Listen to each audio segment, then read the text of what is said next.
Assalamualaikum warahmatullahi wabarakatuh.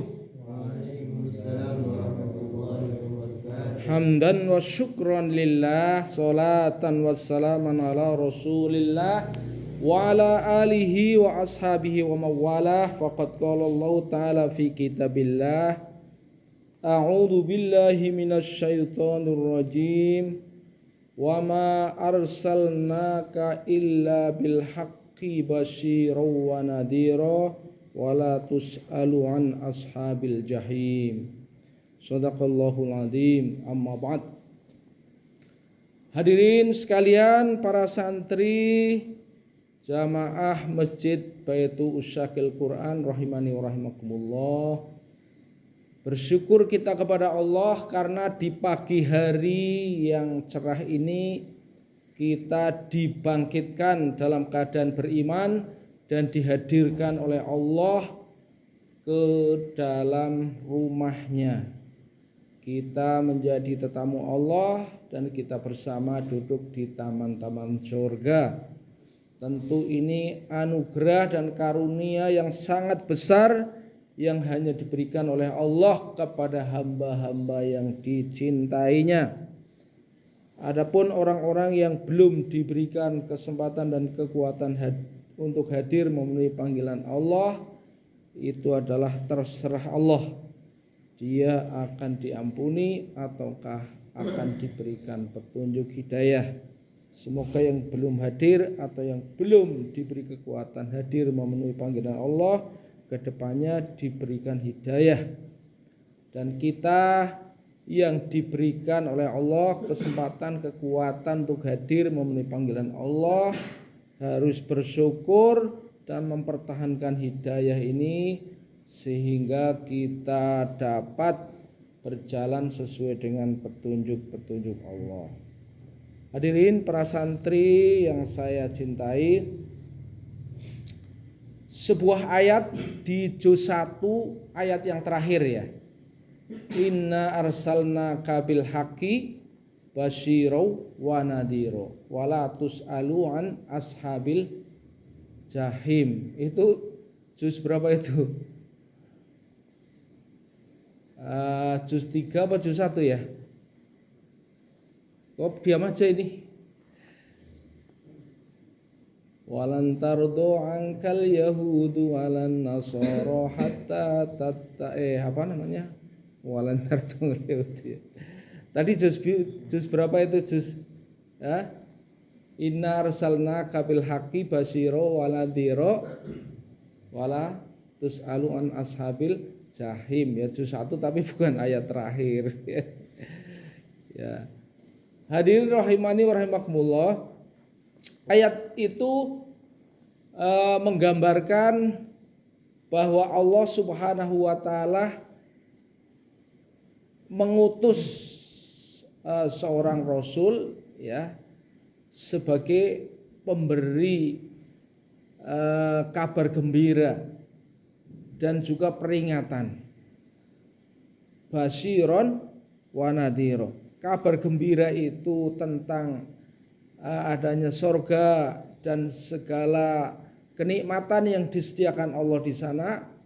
Sedangkan peringatan nanti akan adanya neraka dan segala siksa yang Allah siapkan untuk hamba-hambanya yang ingkar kepada Allah.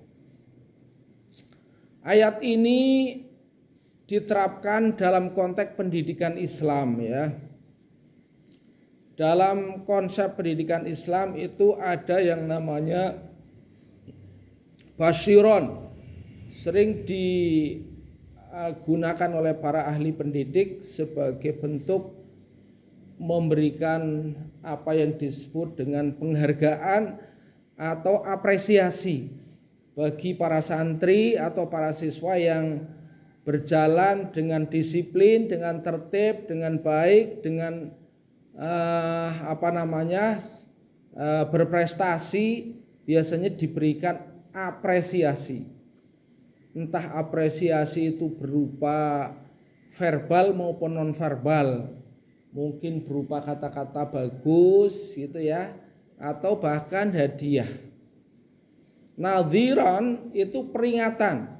Biasanya peringatan akan digunakan oleh para guru, para pendidik, para ustadz, ustadzah untuk memberikan efek jera yang disebut dengan hukuman.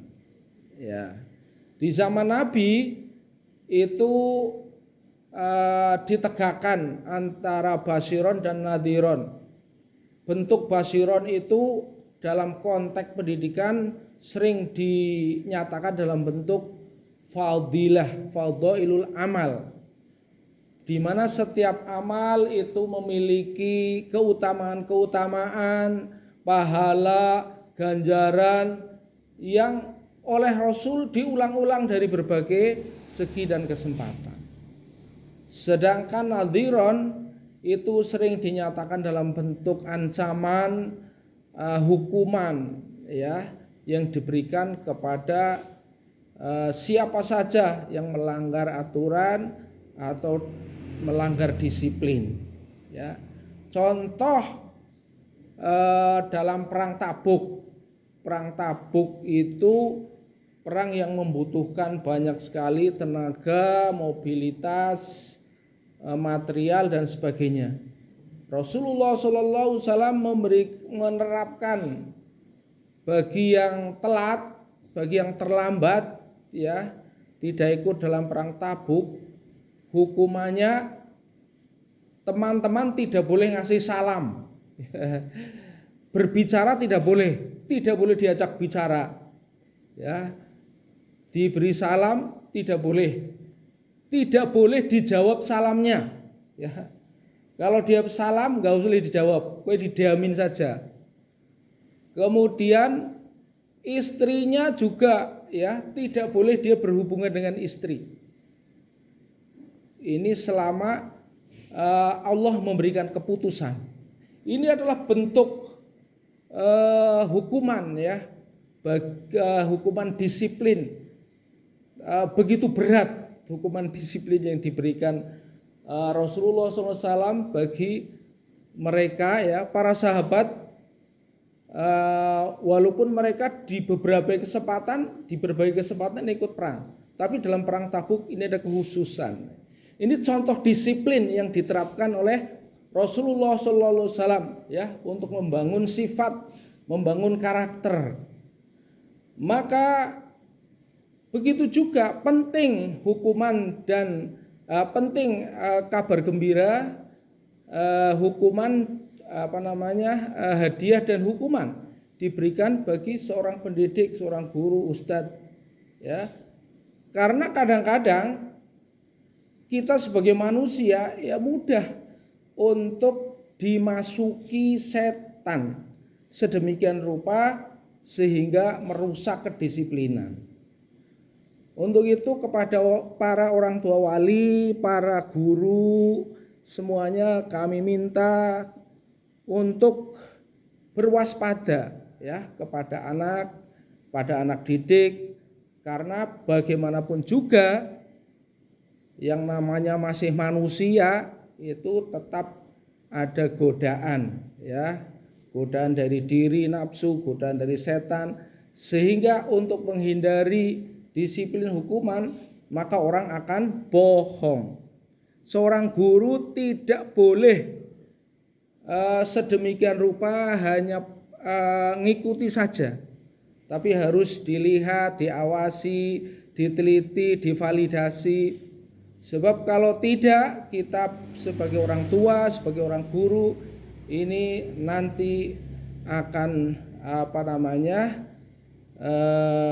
kecolongan ya. Oleh karena itu tetap kepada para santri, pada para siswa juga disiplin diri supaya menjadi hamba yang baik kepada orang tua, kepada guru, pada semua kami himbau juga supaya hati-hati, waspada dan tetap menjaga kebaikan kedisiplinan supaya anak-anak kita berhasil. Sebab kalau tidak, jangan harap ya, kalau dari kecil sudah kebiasaan buruk, maka nanti sampai dewasa, sampai tua akan menjadi orang yang buruk. Tapi kalau dari sedini mungkin kita tanamkan kebajikan, kebaikan, ada sedikit penyimpangan kita betulkan. Orang tua tidak perlu membela santri atau anaknya yang salah, tapi ikut untuk memberikan pengertian supaya yang salah itu bisa dibenarkan dengan cara yang baik. Terima kasih atas perhatian, mohon maaf atas segala kekurangan. Billahi taufik wal hidayah. Wassalamualaikum warahmatullahi wabarakatuh.